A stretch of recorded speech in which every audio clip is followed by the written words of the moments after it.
ഈശോ മിശിഹായിലും പരിശുദ്ധ അമ്മയിലും ഒരുപാട് സ്നേഹം നിറഞ്ഞവരെ, പരിശുദ്ധ അമ്മയുടെ മക്കളാണെന്നതിൽ നമുക്ക് അഭിമാനിക്കാം, സന്തോഷിക്കാം. അമ്മയുടെ മധ്യസ്ഥം എല്ലാ സമയത്തും എല്ലാ കാര്യങ്ങളിലും നമുക്ക് തേടാം. അമ്മയുടെ പ്രാർത്ഥന നമ്മൾ ചോദിക്കുന്നത് ഒത്തിരി നല്ലതാണ്.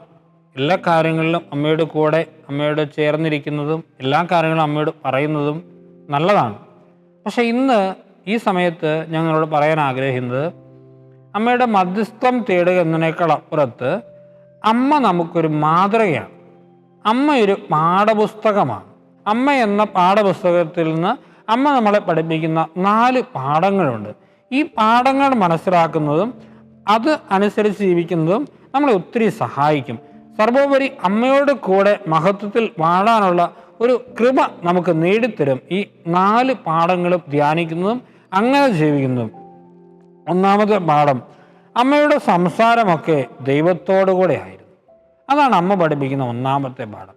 എല്ലാ സങ്കടങ്ങളും പ്രയാസങ്ങളും അമ്മ സംസാരിച്ചത് ദൈവത്തോടാണ്. അമ്മയ്ക്കൊരു വിഷമമുണ്ടായി, അമ്മയ്ക്കൊരു സംശയം ഉണ്ടായി. ദൂതൻ പറഞ്ഞ അമ്മയോട്, നീ ഗർഭം ധരിക്കും, പുത്രനെ പ്രസവിക്കും എന്നൊക്കെ പറഞ്ഞപ്പോൾ അമ്മയ്ക്ക് സംശയമൊന്നും ഉണ്ടായി. പക്ഷെ ആ സംശയം അമ്മ ദൈവത്തോട് പറഞ്ഞു. ഈ ഒരു കാലഘട്ടത്തിൽ ജീവിക്കുന്ന നമുക്ക് ഏറ്റവും മനോഹരമായ പാഠങ്ങളിൽ ഒന്നാണിത്. എല്ലാ സങ്കടങ്ങളും എല്ലാ അസ്വസ്ഥതകളും എല്ലാ ചോദ്യങ്ങളും തമ്പുരാനോട് ചോദിക്കുക. നമുക്കറിയാം, നമുക്കൊരു ബെസ്റ്റ് ഫ്രണ്ട് ഉണ്ടെന്ന് കരുതുക. ഒരു ബെസ്റ്റ് ഫ്രണ്ട് ഒരു ബെസ്റ്റ് ഫ്രണ്ട് ഉണ്ടെങ്കിൽ അവനോട് അല്ലെ അവളോട് നമ്മുടെ എല്ലാ കാര്യങ്ങളും നമ്മൾ പറയും. നമ്മുടെ സങ്കടങ്ങളായാലും നമ്മുടെ പ്രശ്നങ്ങളായാലും നമ്മുടെ സ്വപ്നങ്ങളായാലും നമ്മൾ പറയും. ഇതുപോലെ ഈശോ നമ്മുടെ ഒരു ബെസ്റ്റ് ഫ്രണ്ടാവണം എന്ന് പറഞ്ഞാൽ, എൻ്റെ ജീവിതത്തിലെ A to Z എല്ലാ കാര്യങ്ങളും എൻ്റെ കർത്താവിനോട് ഞാൻ പറയണം. ഇതാണ് അമ്മ പഠിപ്പിക്കുന്ന ഒന്നാമത്തെ പാഠം. എല്ലാ സങ്കടങ്ങളും പരാതികളും, ഇതിനൊരു ഗുണം എന്താണെന്ന് വെച്ചാൽ, ദൈവത്തോട് പരാതിപ്പെട്ടാൽ മനുഷ്യരോട് പിന്നെ പരാതിപ്പെടത്തില്ല. നമ്മൾ മനുഷ്യരോടെല്ലാം പരാതിപ്പെടുന്നതിൻ്റെ ഒരു കാരണം ദൈവത്തോട് പരാതിപ്പെടാത്തത് കൊണ്ടാണ്. ദൈവവുമായിട്ടുള്ള ഒരു വ്യക്തിബന്ധമുള്ള ഒരു മനുഷ്യൻ എല്ലാ സങ്കടങ്ങളും അവിടെ പറയുന്ന ഒരാൾ പിന്നെ മനുഷ്യരോട് പരാതിപ്പെടത്തില്ല. പരിശുദ്ധ അമ്മ അങ്ങനെയാണല്ലോ. അമ്മ ഈശോയോട് മാത്രമേ പറഞ്ഞുള്ളൂ. അമ്മയ്ക്ക് സങ്കടം ഉണ്ടായി, അമ്മ ദൈവത്തോട് പറഞ്ഞു. മനുഷ്യരോട് പരാതിപ്പെടാനോ മനുഷ്യരുടെ മുമ്പിൽ സങ്കടം അനുഭവിക്കാനോ ഒന്നും അമ്മ തയ്യാറായില്ല. ഇതാണ് അമ്മ പഠിപ്പിക്കുന്ന ഒന്നാമത്തെ പാഠം. രണ്ടാമത്തെ പാഠം അമ്മ പഠിപ്പിക്കുന്നത് നമ്മുടെ പരിമിതികളിലും മെച്ചപ്പാടുകളിലും മറ്റുള്ളവരെ സഹായിക്കുക എന്നുള്ളതാണ്. 2 അവസ്ഥകളാണ് നമ്മുടെ ജീവിതത്തിലുള്ളത്. ഒന്ന് പരിമിതികൾ, ഒന്ന് മെച്ചപ്പാടുകൾ. ഈ 2 അവസ്ഥകളിലും മറ്റുള്ളവരെ സഹായിക്കണം.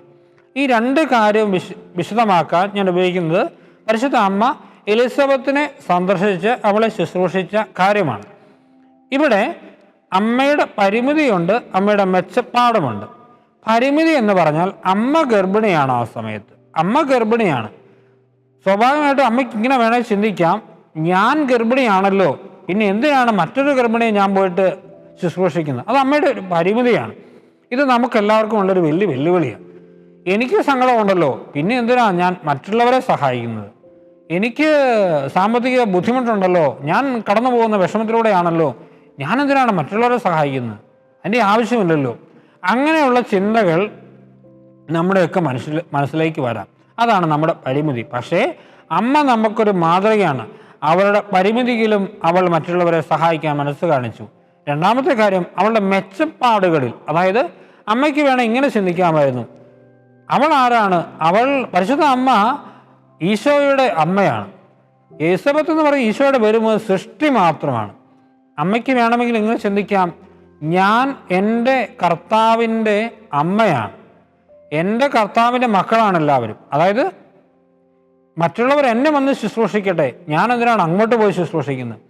ഇത് നമുക്കുണ്ടാകുന്ന അടുത്തൊരു പ്രലോഭനമാണ്. ഞാൻ ഇന്നതാണല്ലോ, ഐ ആം സംതിങ്, അതുകൊണ്ട് എനിക്ക് ശുശ്രൂഷ കിട്ടണം, പക്ഷെ ഞാൻ ആരെയും ശുശ്രൂഷിക്കാൻ വേണ്ടി പോവില്ല എന്നുള്ള ചിന്ത നമുക്കൊക്കെ എല്ലാവർക്കും ഉണ്ടാകും. ഇവിടെയാണ് അമ്മ എന്ന പാഠപുസ്തകം നമുക്ക് വേണ്ടി ഒരു പാഠം പറഞ്ഞു തരുന്നത്.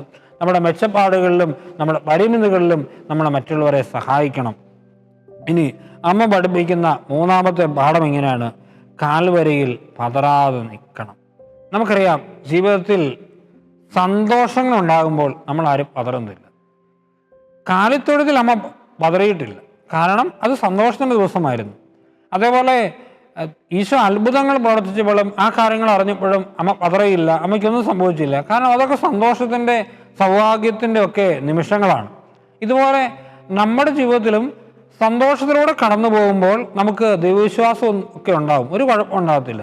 പക്ഷേ ഒരു കാൽവരി അനുഭവം ഉണ്ടാവുകയാണ്, ജീവിതത്തിലൊരു സങ്കടം ഉണ്ടാവുകയാണ്, എന്തുകൊണ്ട് ഇങ്ങനെ സംഭവിക്കുന്നുവെന്ന് അറിഞ്ഞുകൂടാത്ത അവസ്ഥ.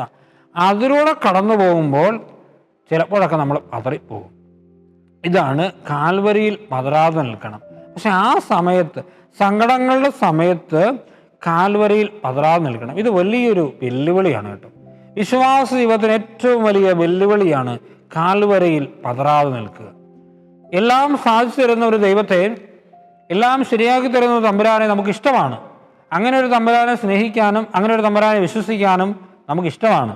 പക്ഷേ തിരിച്ചടികൾ മാത്രം ജീവിതത്തിൽ സംഭവിക്കുമ്പോൾ, എന്തുകൊണ്ട് ഇങ്ങനെയൊക്കെ സംഭവിക്കുന്നുവെന്ന് മനസ്സിലാകാതെ വരുമ്പോൾ, ദൈവത്തെ മാത്രം പിൻചെന്നിട്ടും ഒരുപാട് സങ്കടങ്ങളും വേദനകളും തന്നെ സ്വർഗം വെച്ചു നീട്ടുമ്പോൾ ആ സമയത്ത് പതറാതിരിക്കുക എന്ന് പറയുന്നത് ഒരു വലിയ വെല്ലുവിളിയാണ്. അവിടെയാണ് പരിശുദ്ധ അമ്മ നമുക്ക് കാണിച്ചു തരുന്നത് കാൽവരിയിലും പതറാതിരുന്ന ആ പാഠപുസ്തകമായ അമ്മയെ നോക്കി പഠിക്കാം. ജീവിതത്തിൻ്റെ ഏറ്റവും പരമമായ സങ്കടത്തിൽ പോലും നമ്മൾ പതറരുത്. അമ്മ നമുക്കൊരു മാതൃകയാണ്. കാരണം ഇത്രയേ ഉള്ളൂ, റോമാ 8 പറയുന്നു, ദൈവത്തെ സ്നേഹിക്കുന്നവർക്ക്, അവിടുത്തെ പദ്ധതി അനുസരിച്ച് വിളിക്കപ്പെട്ടവർക്ക് അവിടുന്ന് എല്ലാ നന്മയ്ക്കായി പ്രണമിക്കുന്നു. പരിശുദ്ധ അമ്മ നമുക്ക് പകർന്നു തരുന്ന 4ാമത്തെ പാഠം പ്രാർത്ഥനയിൽ എല്ലാവരെയും ഒരുമിച്ചിരുത്തുക എന്നുള്ളതാണ്. അതായത് ഈശോയുടെ മരണശേഷം ശിഷ്യന്മാരൊക്കെ പേടിച്ചിരുന്നു. നമ്മൾ വായിക്കുന്നുള്ള തിരുവചനത്തിൽ യഹൂദരെ ഭയന്ന് അവർ കതകടച്ചിരിക്കുകയായിരുന്നു. എന്ത് സംഭവിക്കുന്നു അവർക്കറിയില്ല. അവർ കതകടച്ച് പേടിച്ച് വിറച്ചിരിക്കുകയാണ്. അതായത് അക്ഷരാർത്ഥത്തിൽ അവരുടെ വിശ്വാസം നഷ്ടപ്പെട്ട ഒരവസ്ഥ. പക്ഷെ ആ സമയത്ത് അവരെ ചേർത്ത് പിടിക്കാൻ പരിശുദ്ധ അമ്മയുണ്ടായിരുന്നു. നടപടി പുസ്തകത്തിൽ നമ്മൾ വായിക്കുന്നുണ്ട്, യേശുവിൻ്റെ അമ്മയായ മറിയത്തോട് ചേർന്നാണ് അവർ പ്രാർത്ഥിച്ചത്. അതായത് അമ്മയുടെ നേതൃത്വത്തിൽ അവർ പ്രാർത്ഥിച്ചു. നമ്മുടെയൊക്കെ ജീവിതത്തിൽ പകർത്താവുന്ന ഒരു വലിയ പാഠമാണിത്. നമ്മുടെയും പ്രിയപ്പെട്ടവരുടെയും ഒക്കെ വിശ്വാസം നഷ്ടമാകുന്ന ചില അവസ്ഥകളുണ്ടാകും. പ്രിയപ്പെട്ടവരൊക്കെ ചിതറിപ്പോകുന്ന ചില അവസ്ഥകളുണ്ടാകും. ഈ സമയത്ത് അവരെ ചേർത്ത് പിടിക്കാൻ, അവരെ ചേർത്തിരുത്തി പ്രാർത്ഥിക്കാൻ നമുക്ക് പറ്റുമോ? ഇതൊരു വലിയ വെല്ലുവിളിയാണ്, ഒരു വലിയ പാഠമാണ്. പ്രിയപ്പെട്ടവരെ, ആ പാഠം മനസ്സിൽ നമ്മൾ എപ്പോഴും ഉൾക്കൊള്ളണം.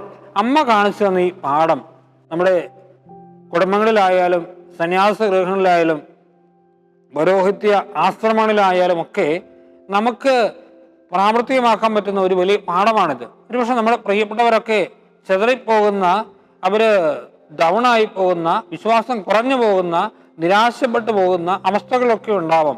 ആ സമയത്ത് അവരെ ചേർത്ത് പിടിച്ചിരുന്ന് പ്രാർത്ഥിക്കാനുള്ള ഒരു കൃപ, അതാണ് പരിശുദ്ധ അമ്മ ഈ പാഠത്തിലൂടെ നമുക്ക് പകർന്നു തരുന്നത്.